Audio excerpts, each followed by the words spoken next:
Sapa Hati bersama Gus Agus. Assalamualaikum warahmatullahi wabarakatuh. Alhamdulillah, bismillah, wala haula wala quwata illa billah. Sobat Dimas Diajeng yang berbahagia, marilah kita senantiasa panjatkan puji syukur kepada Allah Subhanahu wa Ta'ala, yang mana atas limpahan nikmat yang Allah berikan kepada kita, khususnya adalah nikmat iman dan juga kesehatan buat kita semuanya.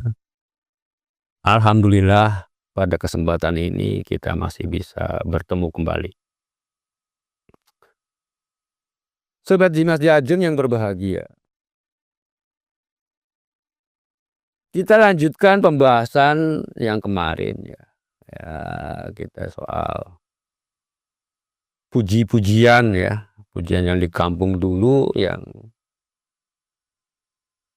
menjadi bahan renungan buat kita semuanya. Yang mana dalam pujian itu tentu mengandung nilai-nilai yang sangat dalam. Yang mana pujian ayun-ayun badan ini memang kalau di daerah kami di sana dulu itu ya daerah Jawa Tengah bagian barat ya Mas ya, itu ya biasa dilantunkan ya di saat-saat tertentu atau di bulan-bulan tertentu. Gimana dalam pujian ini diantaranya syairnya adalah Allah kula nyuwun pangapunten atau nyuwun pangapura sekatahe dosa kaula. Sinten sing ngampura kejaba pangeran kaula. Allah agung pengeling-eling. Aja eling ning akhirat, elingna pumpung ning alam dunia. Gawe dalan ning swarga, babadana rancasana. Aja babadku dicungkir, babadana puji kelawan zikir. Allah la ilaha illallah Muhammadur Rasulullah. Artinya memang kalau kita bicara soal dosa yang kemarin kita sedikit banyak sudah kita bicarakan bahwa memang dosa itu ada kalanya kita hubungannya langsung dengan Allah Subhanahu wa Ta'ala yang kaitannya dengan melalaikan kewajiban-kewajiban dari Tuhannya. Juga dosa yang karena kita melanggar larangan daripada Tuhan. Ya, seperti yang kemarin juga sudah kita bahas. Ya. Kalau dosa yang seperti ini kan artinya dosa yang hubungannya dengan Allah. Hablum minallah. Maka cara menghapus dosanya kemarin itu adalah kita ya harus mohon langsung pada Allah Subhanahu wa Ta'ala. Mohon ampun.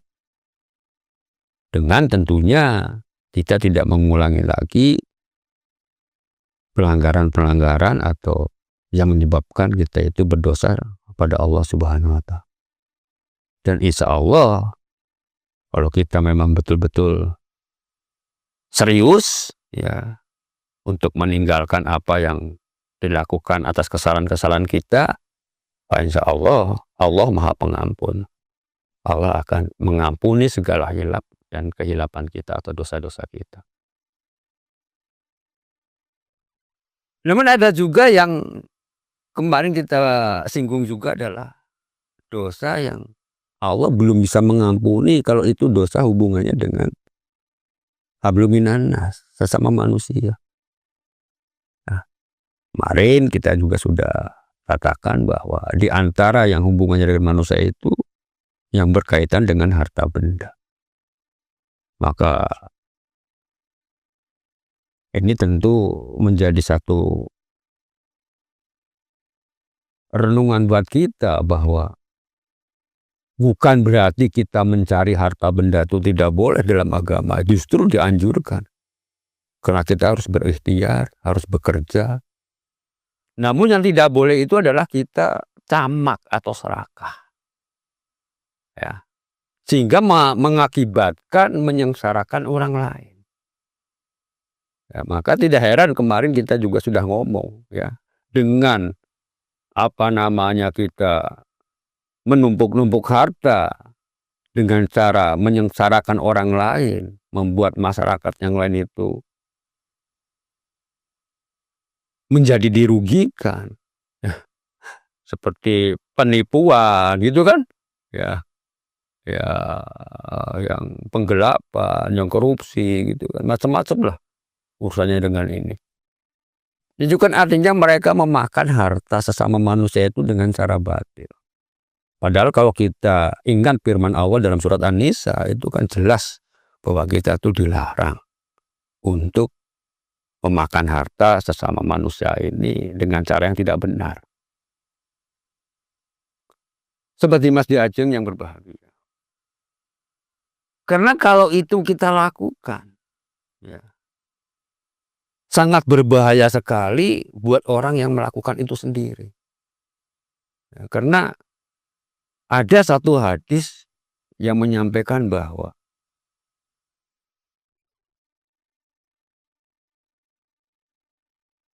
siksa Allah atau azab Allah itu akan segera, ya, akan disegerakan di dunia.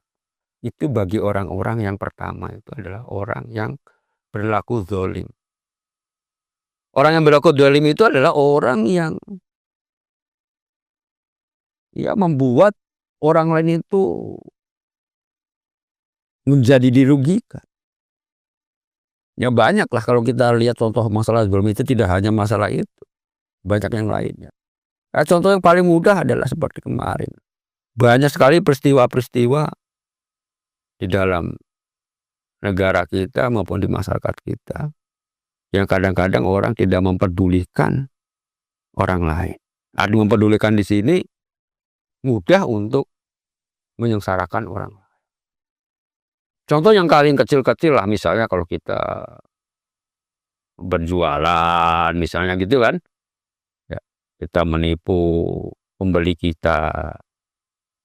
Bukannya masalah tidak jujur ya, tapi di sini selain tidak jujur juga adanya penipuan-penipuan, misalnya apa, yang ngurangi timbangan gitu kan. Timbangan itu kan ya penipuan gitu ya. Apalagi kalau kita ngomong yang besar yang seperti kemarin kita baru dengar berita ya beberapa waktu lalu. Ada apa itu Mas, minyak yang dikurangi gitu ya. 1 liter tapi isinya tidak 1 liter ya. Minyak goreng gitu. Ya saya nggak usah nyebut mereknya lah. Kayak yang jelas ada seperti itu. Ini kan sangat waduh. Padahal ya, kalau kita ngomong soal masalah ini, ya, itu bagaimana dia bisa diampuni dosa-dosanya oleh Allah Subhanahu Wa Taala. Satu sisi, ya, kalau ini hubungannya dengan sesama manusia kan harus dimaafkan oleh orang-orang yang disakiti, kan begitu, ya.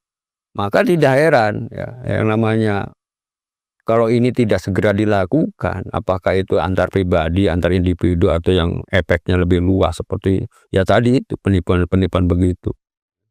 Apakah yang korupsi dan seterusnya. Kan jelas di dalam hadis Nabi besar Muhammad SAW itu bahwa orang ini akan disegerakan azabnya di dunia. Maka tidak heran kalau dalam istilah apa namanya, pendapat umumnya masyarakat kita tuh ada istilah apa ya Mas, itu karma ya, mendapat karma gitu ya. Ya mungkin karma itu sendiri mungkin dari agama lain ya itu ya, tapi biasanya sering digunakan juga istilah itu. Artinya apa? Sebetulnya karma ini ya kalau dalam agama kita ya istilahnya itu adalah azab. Ya siksa yang disegerakan oleh Allah Subhanahu Wa Taala. Bentuknya macam-macam. Ya. Orang hidupnya tidak tenang, gitu kan? Ya.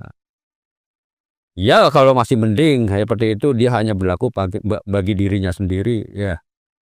Tapi bisa juga azab itu atau karma ini, ya, di samping mengenai dirinya sendiri bisa juga mengenai orang-orang lain di sekitar, orang yang disayangi, ya keluarganya, anaknya, istrinya, maka Ya tidak heran juga kalau ada orang yang ya, artinya yang senang melakukan perbuatan zalim ini, hidupnya mesti ada saja urusannya dengan ya apakah itu kesehatannya, apakah itu siksa-siksa yang lain. Kalau kesehatan ya orang itu biasanya ya mungkin saja ini tidak semua ya, tapi artinya kan mungkin saja ya karena perbuatannya yang senang menyelakai orang lain, senang menyengsarakan orang lain, ya kena stroke kayak gitu kan, atau anaknya tidak benar gitu ya, atau gila misalnya gitu dan lain sebagainya, macam-macam. Nah, yang namanya siksa itu macam-macam bentuknya ya, tergantung daripada perbuatan daripada manusia itu sendiri. Ini di dunia, belum di akhirat. Itu ya, di akhirat jelas orang-orang yang seperti ini tentu tidak akan diterima di sisi Allah Subhanahu wa taala, dalam arti dia akan mendapat siksa yang benar-benar pedih ya. Nah, artinya menjadi penghuni neraka gitu kan, ini kalau kita ngomong akhirat. Maka dari itu ya sebetulnya manusia itu di dalam syair tadi ya, di dalam ayun-ayun badan itu kan harus segera ingat sama Tuhannya.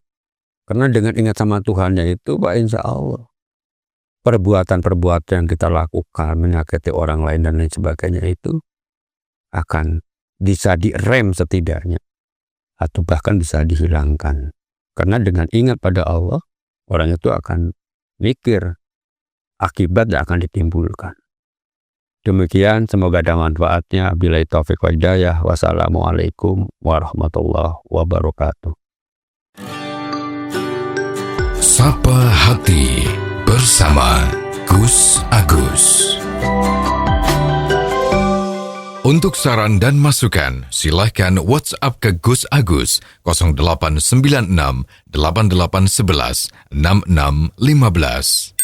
Dipersembahkan oleh Ziman, enzim antioksidan aktif, menjaga kesehatan dan memperpanjang usia Anda.